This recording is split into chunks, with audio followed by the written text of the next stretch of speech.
Trailblazer. A chariot's charge at lightning speed invokes a cloud of angel dust. Horse-drawn by such an ancient breed, the naked eye could lose its trust. I see now through my Horus lens 2 stallions with their manes ablaze. My logic bears a super cleanse that leaves all unbelief in haze. A blitz of bliss, surprise attack, makes fear surrender to defense. Fierce archers aim their bows at lack. The Hunger Games shall not commence. Swing low, sweet chariot, I'll jump in. Please take me to my destined stop, where paths are lined to praise the win that crowns the dynasty on top. The box seat of this carriage ride is a divine, exalted throne. Don't let this fever pitch subside to be the kingdom cornerstone. It is so, and so it is. Hey, what's going on, everybody? That was your channeled message to start, which was pre-channeled before now, obviously. That was the latest prayer that I wrote in alignment with the transits as they are, and also with the Lunar New Year and the energy of the fire horse that brings. And I just felt guided to share that, you know, really as I sat down and I was shuffling. I write a prayer for every lunation, eclipses, anything that I feel holds a particularly significant resonance, and sometimes things in between that I feel guided to do so. And I usually, well, actually I'll save that for now. You can do with it as you will. You know, if the words mean anything to you, then certainly it's my offering to you to allow it to resonate in your rituals, in your life, in a confirmative exchange or resonance, however it will. But I write prayers all the time, and I don't always feel guided to share them because they are very sacred, and for protective purposes, you know, I keep them sacred until they are protected in a way that I can share them with everyone, hopefully one day, or with whomever would receive it.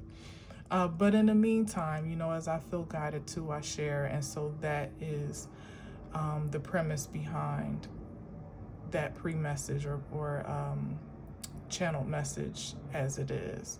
I hope you receive it in the spirit of love and enthusiasm for these for this new season, this new everything that is underway.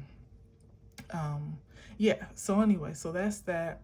And to that effect, given I was inspired to share or guided to share, I also feel like it would be good to maybe have the intention to see what this fire horse energy has in store, you know, what can be channeled from that intention, generally, of course. So take it as it resonates.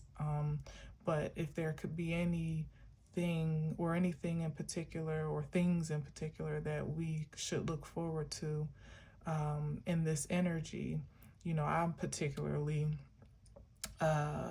engaged in it, given the 2 elements that are aligned, fire being my sun sign as Sagittarius, and of course the horse, which is also associated with Sagittarius, by way of the what is it called, the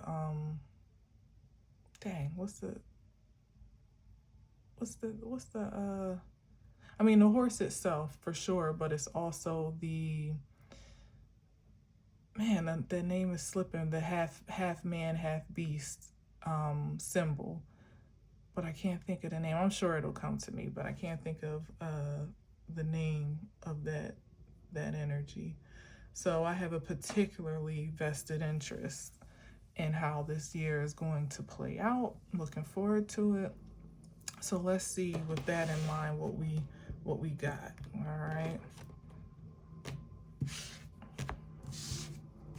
Hope you're doing well, by the way. I'm so sorry. I don't think I didn't, because I just went straight in, right? Today is Wednesday, February 18th. It's also now Ramadan, and today is Ash Wednesday. So it's like everything is, it's just so much, guys. It's so much. So happy Ramadan, Lent, whatever applies to you or doesn't, you know. Happy all of that, really and truly. Hold on, because it's bothering me that it's not coming to me yet. Give me 1 second.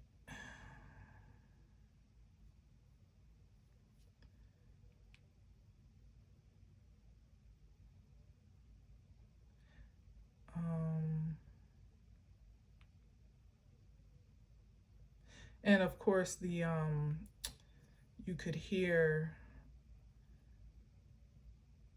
centaur. I could not think of that. Centaur, yeah, a mythological creature with the upper body of a human and lower body of a horse. Oh, so it is a horse. I was thinking it was more general beast, but it is actual. I mean, it looks like a horse when you see how it looks, but, and then of course the arrow. So you can get all of that imagery in the prayer, which I think I may even actually post on the community tab, so you'll have access to the words as well, if you didn't retain it from my my reading or, you know, verbal expression of it. So yeah, centaur. Thank you Google. All right, so let's get into it.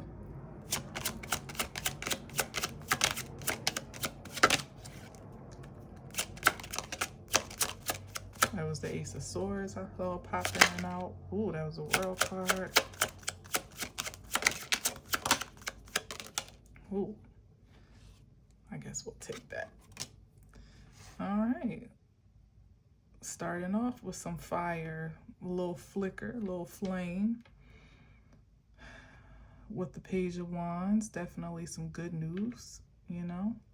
That's always great. Let's see what else.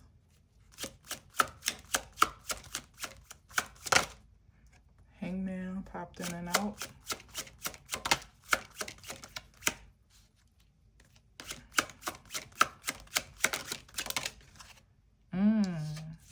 This came, remember the other day, this came up in a struggle, and I said, well, it might as well be reversed, because it either is or it isn't.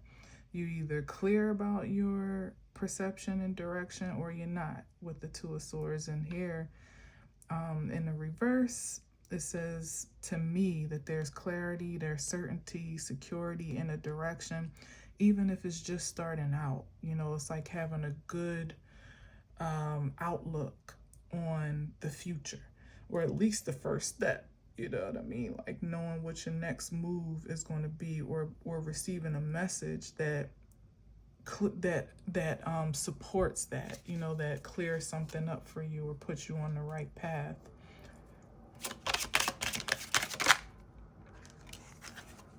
Knight of Swords.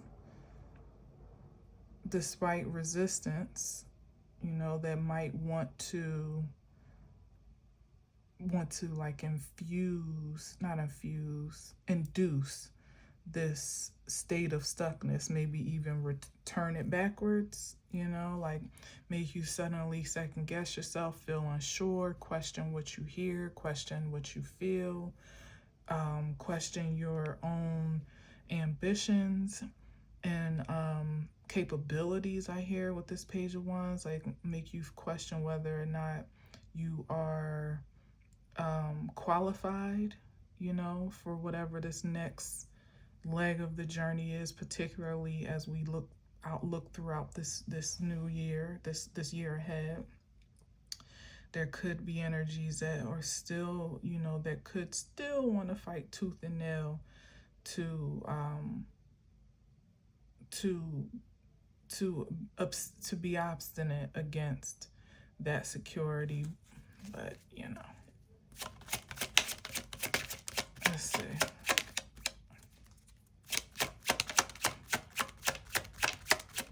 Could be. Or it could actually even be on the upside here. It could even be the energy of this Two of Swords in reverse, which is quite certain and ambitious and driven, focused, determined, all of that good stuff. So on the upright, there's that as well. Like you might get some information or some type of nudge or inspiration and just run with it. Oh, and there is a horse. That's amazing too. That's amazing. So yeah, it could even be that, where you don't waste too much time, but it's definitely with precision and with instinctual ambition, not just reckless ambition, if that makes sense.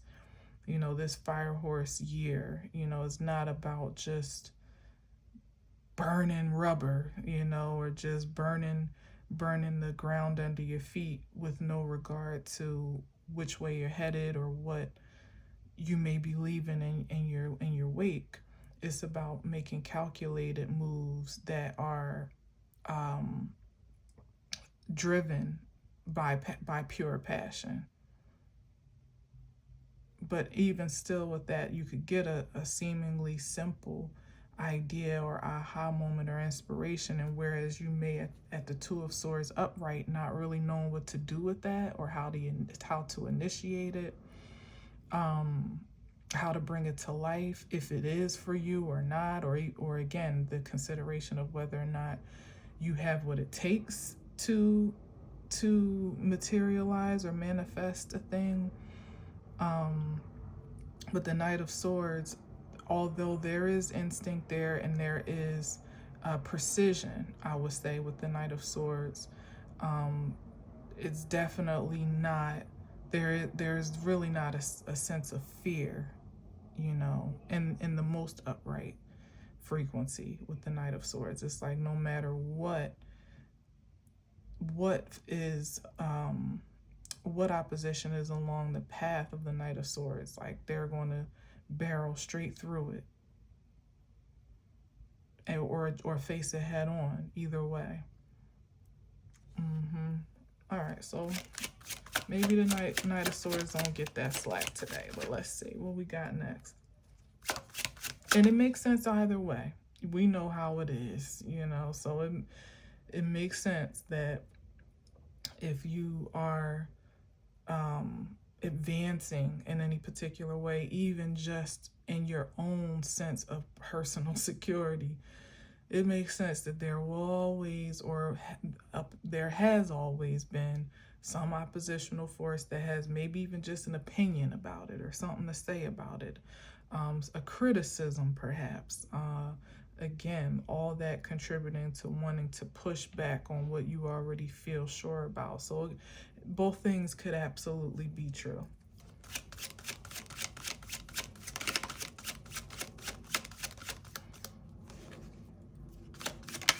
Maybe even thinking that there could be opportunity for persuasion, to persuade. And here's the Page of Pentacles. I didn't really mean to look at that, but I saw it. So yeah, it could be a matter of persuasion and offering a piece of advice, 2 cents, or wanting to invest. But I just feel drawn to say that right now randomly. It feels kind of an aside, but I'll say it. But be mindful of those that claim to see your potential and want to help you advance it. They feel like they got the sauce, or they have the remedy, or the perspective, or the missing piece that would help you to progress in whatever way, shape, and form. Like be open, with consideration, because it sure don't hurt to have some help. And for many of us that are not really used to being open. That's the other thing with the Two of Swords. There's a kind of a guarded posture in the upright. So for those of us that aren't used to being particularly vulnerable or open to outside influences, whether it be advice, support, investment, help, whatever it is, be mindful on both sides of being too closed and too, defensive, and also being too available, or what's the right word? Not available, but when you are like, when you don't have your defenses up. I can't think of that word right now. I don't know why I'm having a hard time. Yeah, like too open, too accessible. There it is, too accessible. And then sometimes when you have too many opinions, good, bad, or indifferent, that can also contribute to an unstable foundation, or a lack of trust with yourself and what you already know to be true. It can kind of add to like a feeling of confusion or overwhelm. Overwhelm, even, to have too many thoughts or opinions to consider. Ooh, Five of Cups. Yeah, it feels like some people are going to be disappointed by the ways that they are not able to invade your personal space, or advance on account of their connection to you, or accessibility to you, or maybe even to disturb your peace and security, with all the energy that they may try, or may expel to do so. They still may be met with really firm boundaries and even security measures, psychologically, physically, mentally. Like, it's like somebody's ironclad, like locked down, like Fort Knox, in all the right ways. And that's the gotcha for those that approach with a certain intention, particularly a malintention, is that it may appear as though, with the Two of Swords in reverse and even the Page of Wands, that there is an openness or vulnerability there, or what is it, like what is it when you are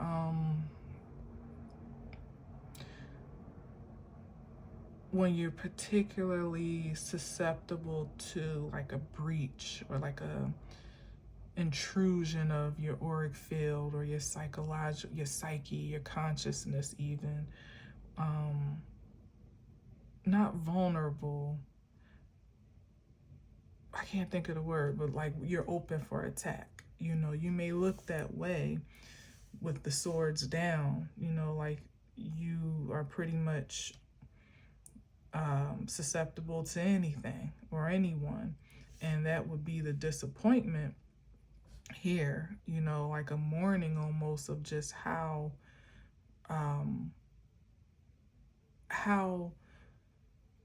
protective and healthily guarded you may be, because sometimes, people, especially that don't have good intentions, they see someone that is, let's say, willing to consider other opinions or proposals, or even criticisms, or constructive or otherwise. It's just like, yeah, I'll hear what you gotta say.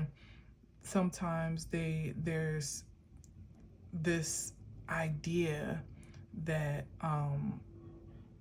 because you're open, you also may be easily affected or infected in this case, because I'm getting that somebody is trying to transmit some very unfavorable energy, like almost offloaded onto a target, or expel it from their energy. Or it could even be a misery loves company type of thing, where folks observe you doing something or standing in your truth in a certain type of way, and really being unaffected by any particular stimuli or influences in your surroundings, and really just focus in on what power and creativity you have at hand.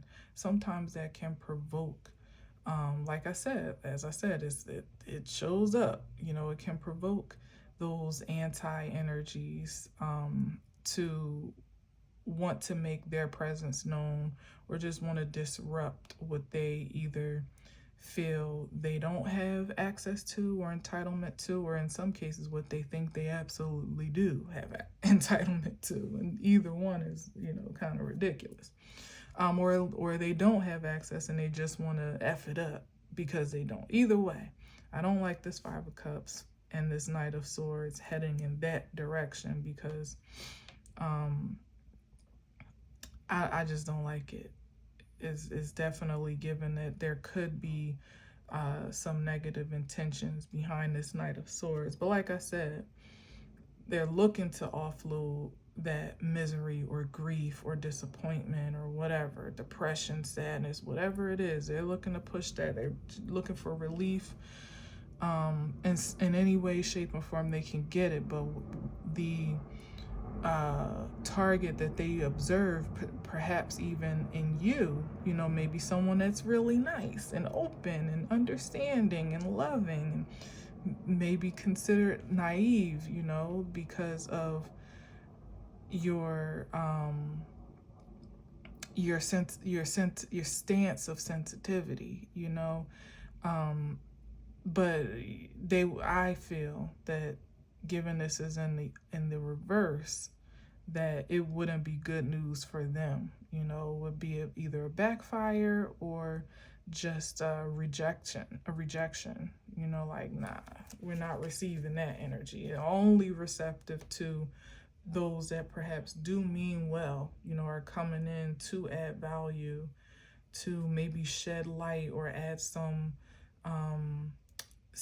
level of some source of perspective that would be significant to whomever would be open to receive it, because there's that too, that there's value in how other people see things, even if it's not what you ultimately adapt or adopt. So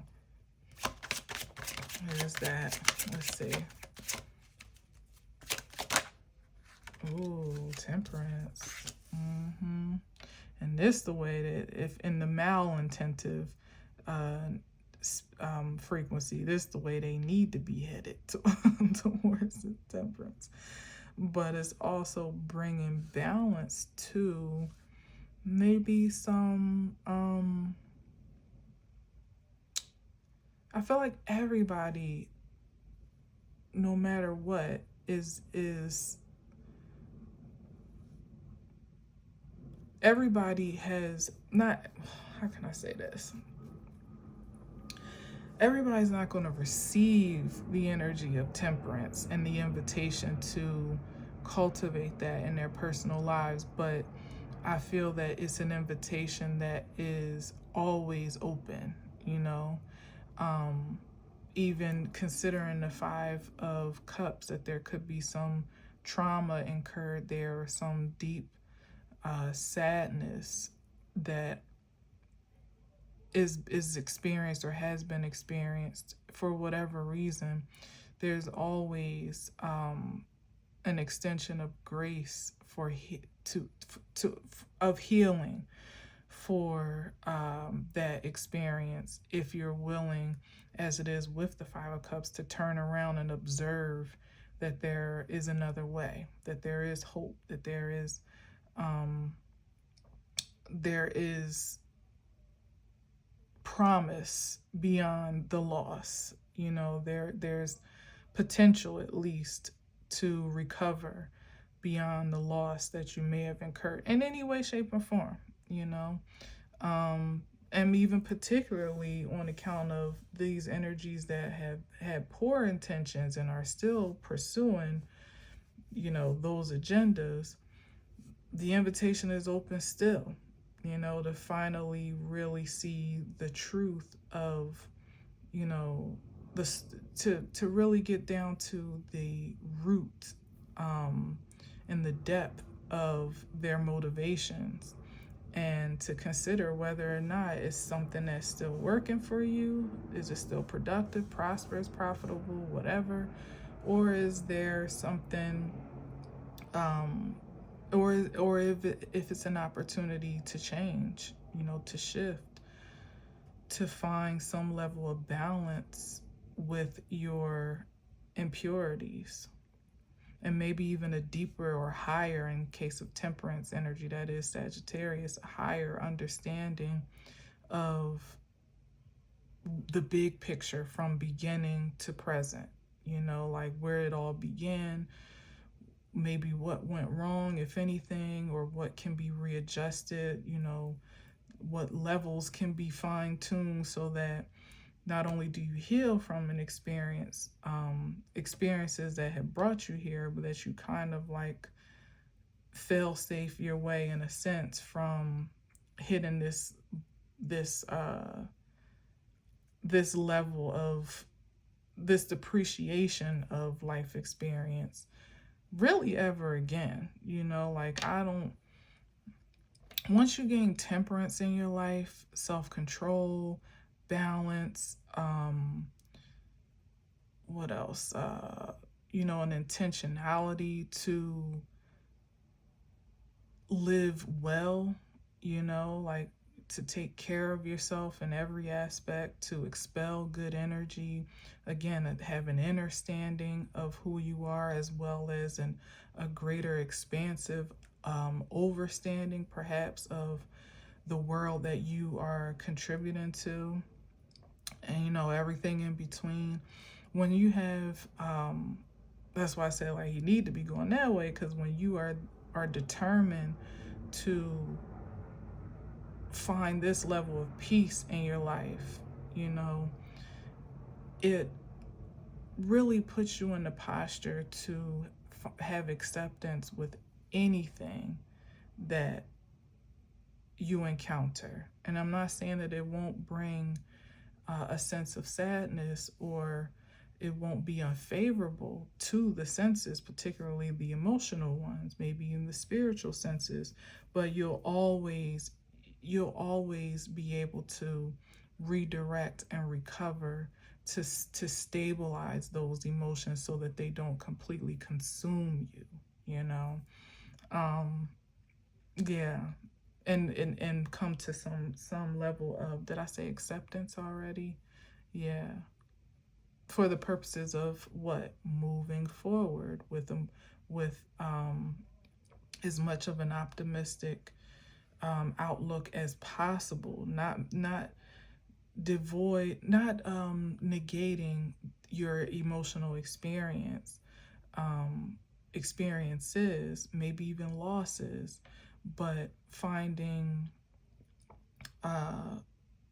perspective enough in what is, to be able to project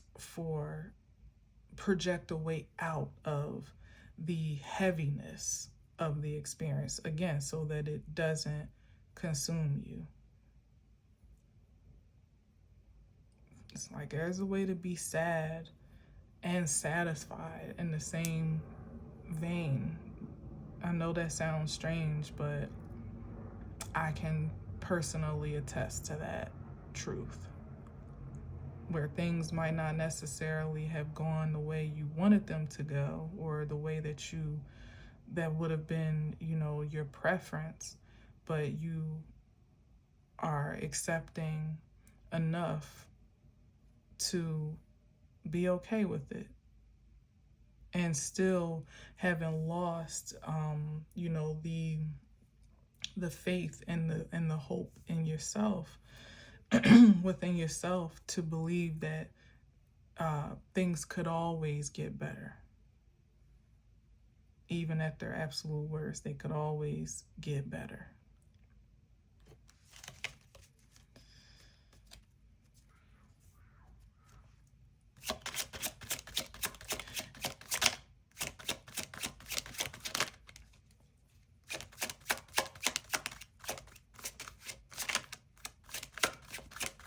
It also helps you to stay away from the pitfalls of regret, which can be very heavy as well, especially when it's something that you can't do anything about at this point, or maybe you never had any particular control over it. The only thing you can control is how you respond to it.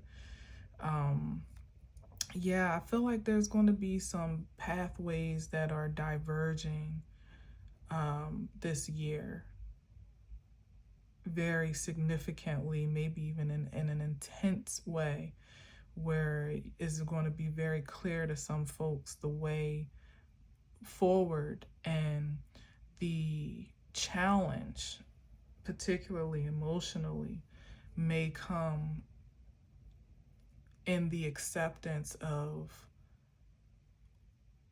who or what gets to go along with you on the path that you've chosen, that you've paved, or however you see it, that's been paved for you, and who or what may not have access or may not have permission to accompany you. And again, that could be a choice that would not be favorable to you, to have to leave some things, some people, some thoughts, some ways of being, some habits, some intentions, maybe even some ambitions, perhaps, on the back burner or to the side or behind you, or things that you thought would always be there, would ultimately come along with you through the entirety of your life's journey. It may be a challenge to accept that the divine has other plans, to put it lightly. Especially releasing in a way where you can't be certain whether or not there will ever be a reconciliation or a reunion, or a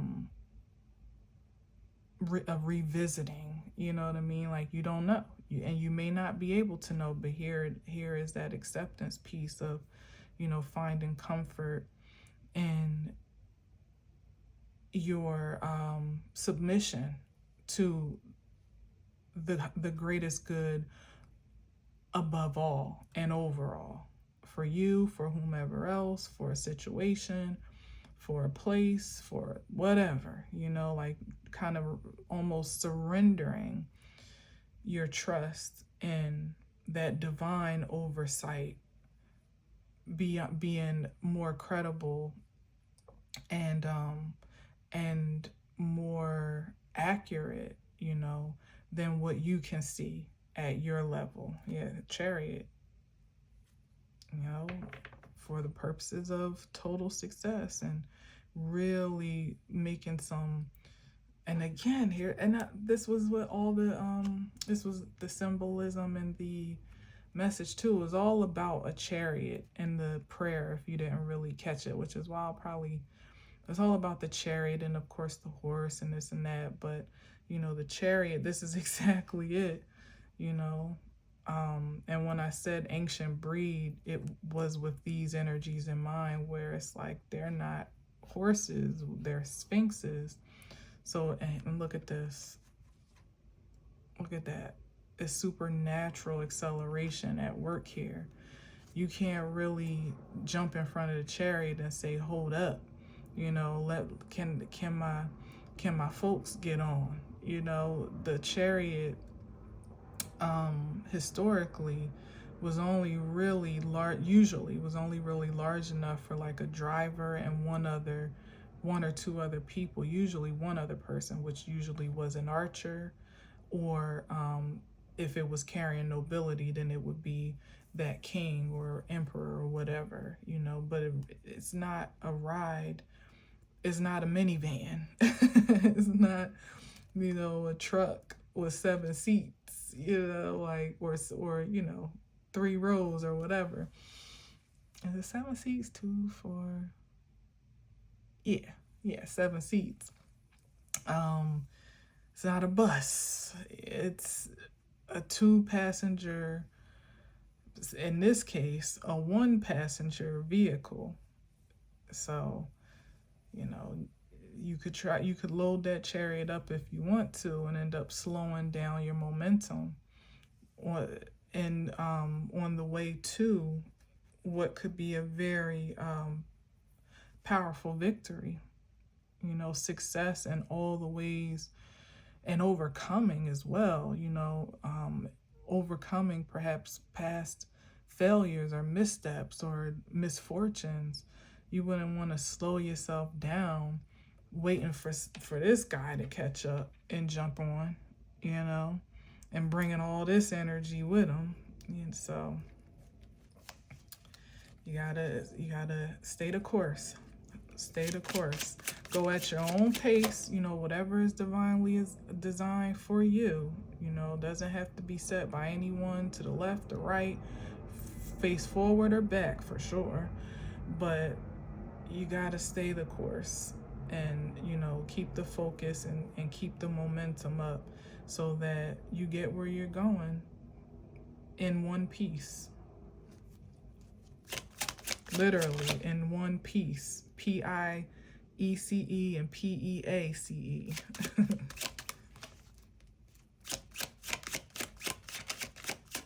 The Chariot is not a minivan. Wow, look at this. Eight of Cups. There it is. Is something under here? No. I thought it was 2 cards. That's happened before where I went to clean up and there was something hiding. I'm like, ooh, you sneaky, sneaky. But no, in this case, you know, it's just the walk. I'm going to get one more. Let's see what's on the other side of that 8 of Cups. I'm going to keep this kind of short today. If I can, if I may. The 8 of Cups is exactly what I've been saying. You know, it's even recognizing where there was satisfaction, maybe even comfort, security in a place, you know, like in a perfectly fine place and time that just has expired its and its value to you, you know, with no shade or no love loss even particularly, but just with that realization and acceptance to know, like, this is good, this is amazing, but you know, there's more in store, and in order for me to get to it, I gotta go over here, or I gotta do this thing, or I need to change how I feel, maybe even about myself, because it doesn't even have to be a physical, like a physical mobility. It could be a change of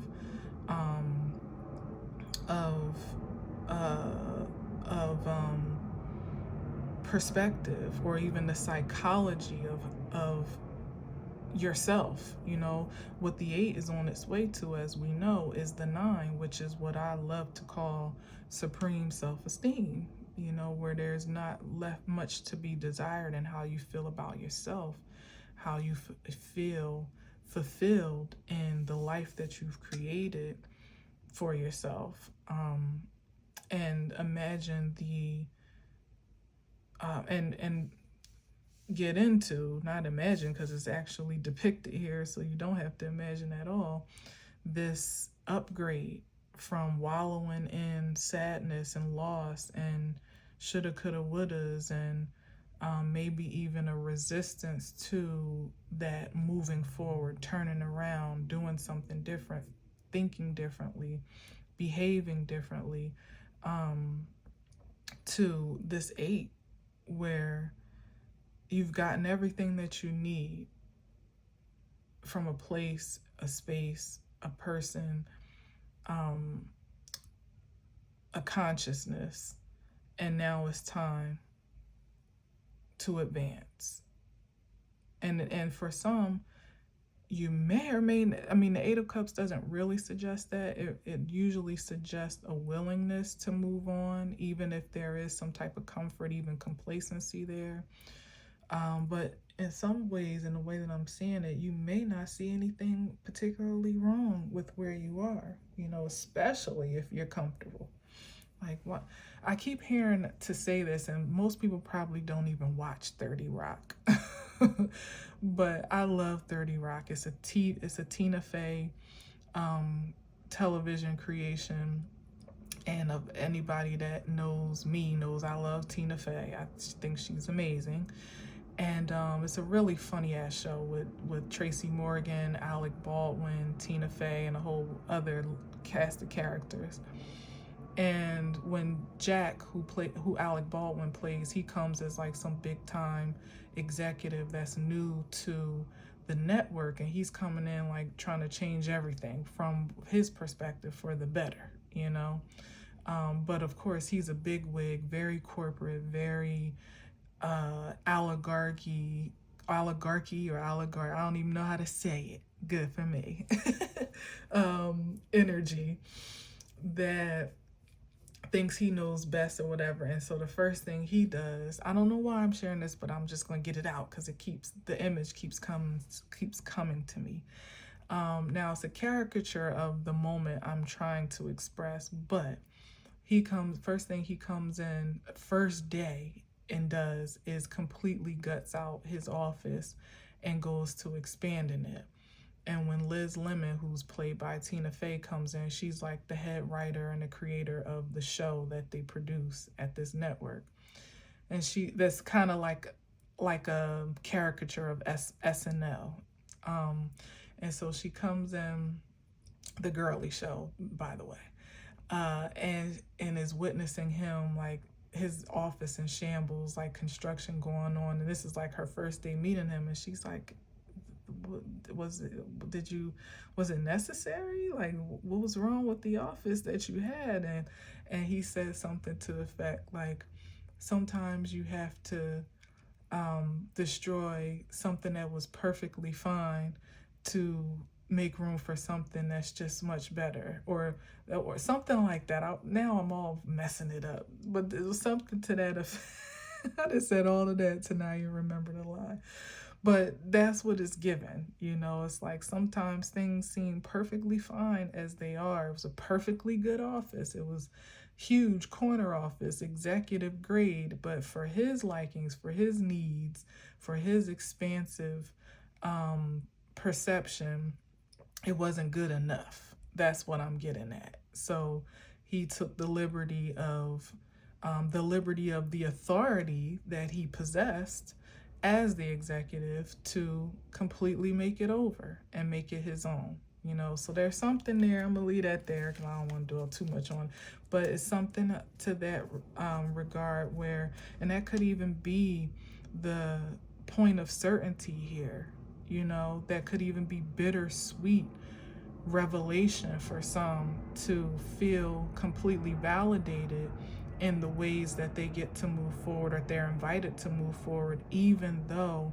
there is that sense of separation or disconnection that doesn't always feel good, like almost the sacrifice for the upgrade to some degree. Doesn't always feel good, but sometimes it's absolutely necessary. All right, so last I'm gonna get on the other side of that 8, oh wow, the strength, because I never really like to leave the 8 of Cups out there without some, you know, consideration or confirmation of what you're moving on to, because it's such an open-ended card to me. Sometimes, most times, it's like, yeah, you're moving on, you're moving away, you're doing, you know, you're progressing, whatever, but and what's next, you know? And here is like, to some, great expression of personal power. Like I said, the upgrades are, you know, mounting on. And we started here with just a little page of wands. We saw the page of, what was it? Then I see the page of pentacles, you know. So there was value in your determination, and there's value in your determination and your instinct to stay the course and to persevere and be persistent and devoted to whatever you're determined to accomplish in this year. Not recklessly, not wildly, not with no you know, with reckless abandon of the path ahead, or what, you know, the casualties thereof, you know, but with consciousness, with deep consideration, with intention, with precision, with focus, and of course with drive and with power. And here it is again, the energy of the beast and the human, in a different expression, but certainly significant in comparison to where I started this. Um, yeah, and that's of course also very much so fire energy. The only majors we have on here are actually the fire signs, Sagittarius here, and this is Leo. So it's like, there's a certain fierce focus and determination, will, again, instinct, um, fearlessness that is required to advance in this year ahead, and to achieve in the ways that you've already laid foundations and planted seeds to do so. But it's something about the harvesting and even the harboring, which in this case, like when I'm thinking of harboring, I'm thinking of storehouses of blessings where so much may be coming in that you're going to have to find proper protected ways to contain it, to save for a rainy day, to invest for the future, to stabilize your generations to come, to expand your creativity. Like so many things are going to be required beyond just the receiving of such great fortunes and favors that are underway. You're going to have the strength and the fortitude to protect it and even multiply it. And there will be plenty of again, there'll be carnal, maybe even karmic forces that may position themselves as opposition, perhaps even within you, some type of competitive energy inside of you that would want to revert you back to a less productive place and space and time, maybe even into some insecure version of you or less secure version of you. And it's like the temperance that was established when there was less to manage is what ultimately can transfer to a time when there's so much at stake, and you can do it. The strength card says that you've already cultivated the power, the energy, the will, the tenacity to do it, to be trustworthy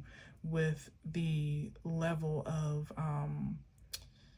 of fortune and favor and access and authority that's being bestowed upon you. And there's really no as long as you continue to keep yourself honest in the processes that maintain your integrity, there's really no reason why you couldn't manage any level of advancement and prosperity, no matter how great it becomes, even no matter how great you become. Consider the ego that could become inflated by way of your successes and achievements and accomplishments, or whatever it is, rewards, opportunities. There could be space in the human, well, even in the carnal instinct to buck up or puff up. But I love the balance of spirit and flesh here, even of the human and the carnal instincts. Again, here's that word instincts, to know exactly when to attack and when to reserve or conserve your energy or power for a more worthy target or influence or direction. That's not the word I really want. A more worthy, reception. I don't know. But you get what I'm saying. You got the stuff. You got the goods. It's all the fire you need, all the drive, whether you're a fire sign or you associate with that energy, whether you relate to it or not in your actual birth chart. this year is giving us all a grand opportunity to tap into those frequencies in the way that they make sense to you and how you operate. So yeah, no one's left out here.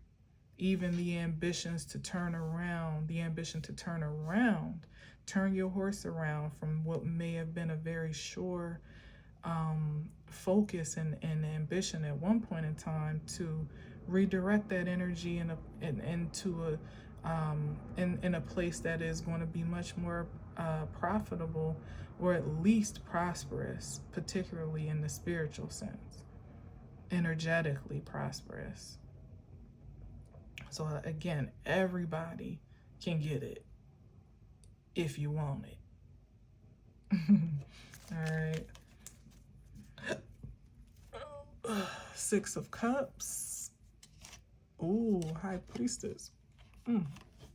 Six of Cups and the High Priestess. Interesting. Something, I feel like, like this feels, I feel a prophetic energy here, especially with the Six of Cups. We know that's past, so it could be something that, it could be a course correction of a prophetic order that was derailed, like generally speaking,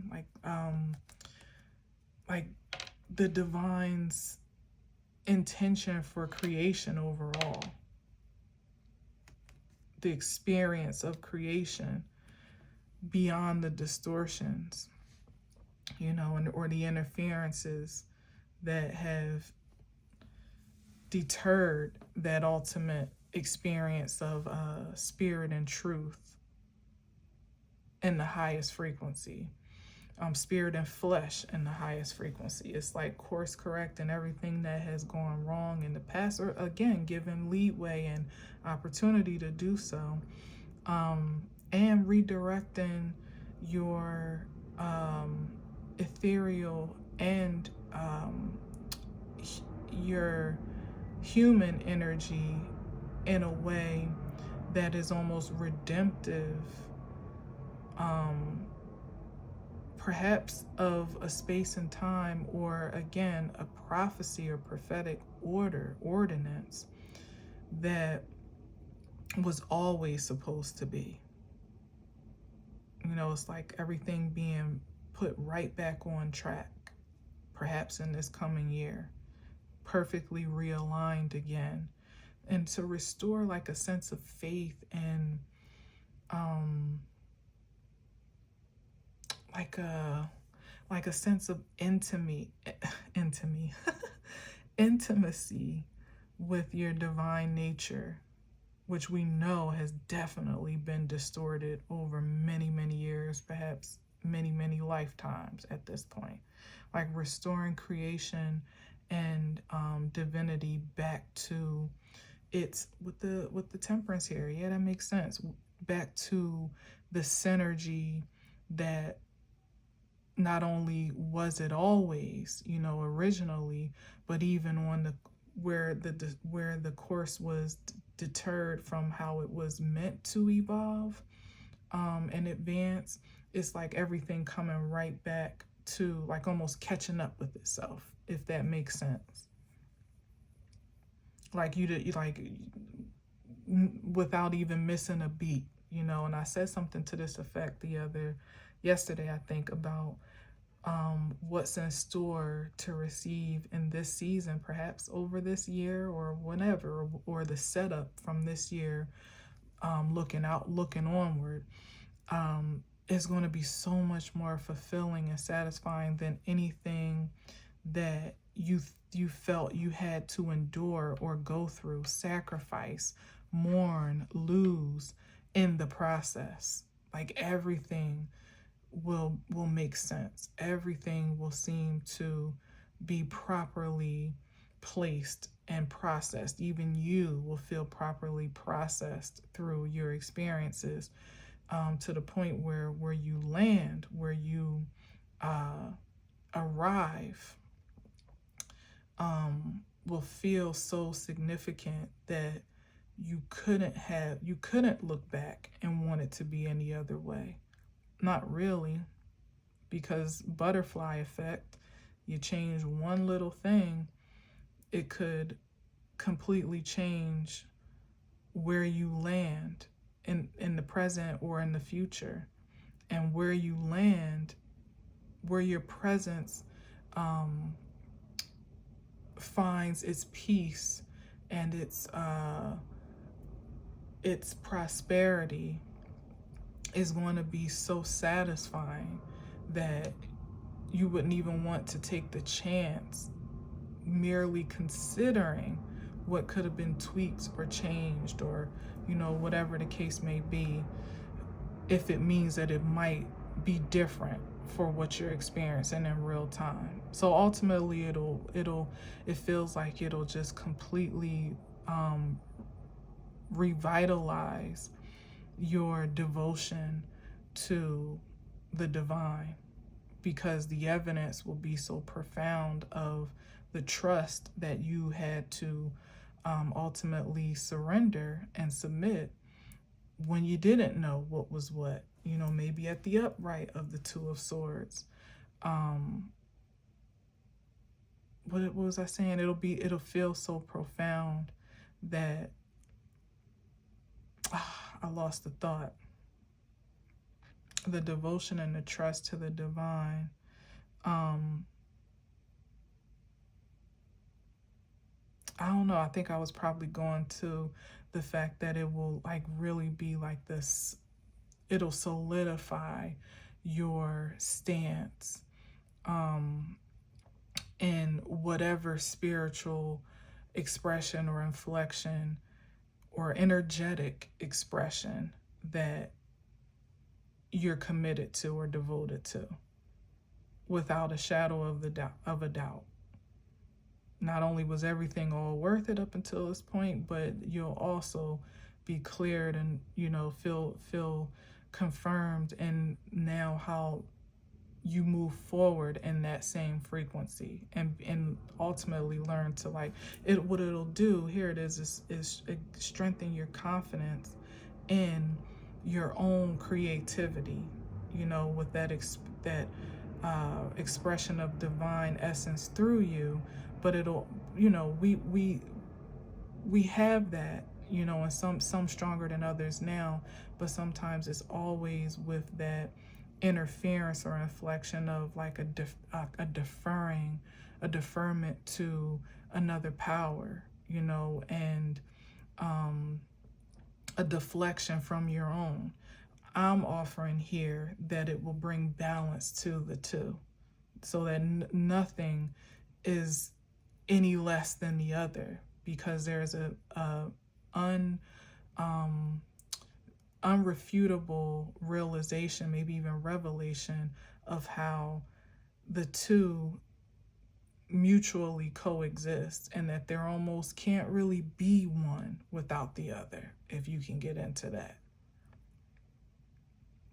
Divine needs creation to express itself through, and creation needs divine to be an expression of.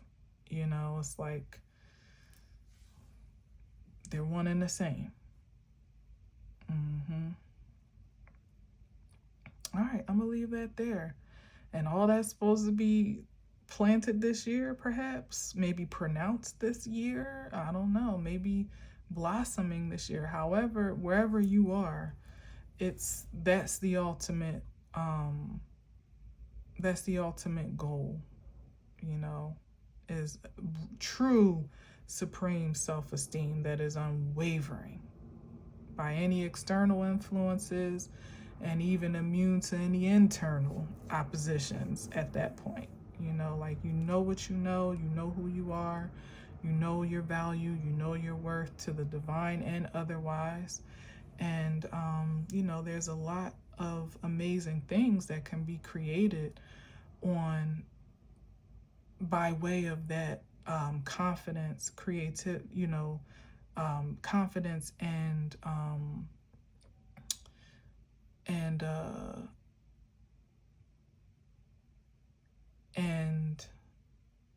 I heard a word, now I lost it. confidence. I'll leave it there. I'll leave it there. All right. So anyway, thank you for listening. Thank you for watching. I thought I was keeping this short. Not so much. Until next time, as always, I'll leave you with peace.